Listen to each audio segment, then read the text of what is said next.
Angbanto, seorang pria lanjut usia meninggal dunia usai menjadi korban tabrak lari pengendara sepeda motor di Jalan Talang Kramat, Kecamatan Talang Kelapa, Kabupaten Banyuasin, Sumatera Selatan.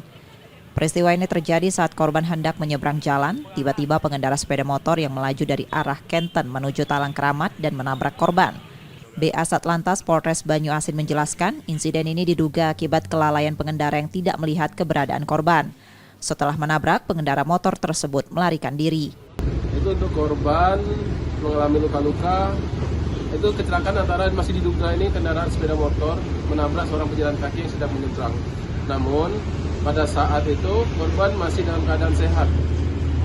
Setelah ditabrak, korban mengalami luka-luka dan dibawa langsung ke rumah sakit Bayangkara. Pada saat pengendara sepeda motor tersebut yang masih diduga masih dalam tahap penyelidikan dari pihak kepolisian. Sementara itu, jenazah korban yang mengalami sejumlah luka dibawa ke Rumah Sakit Bayangkara Palembang untuk pemeriksaan forensik. Saat ini, pihak kepolisian tengah melakukan pencarian terhadap pengendara sepeda motor yang terlibat dalam kecelakaan tersebut. Reski Oktora, Muklas Diferensial, Kompas TV, Banyuasin, Sumatera Selatan.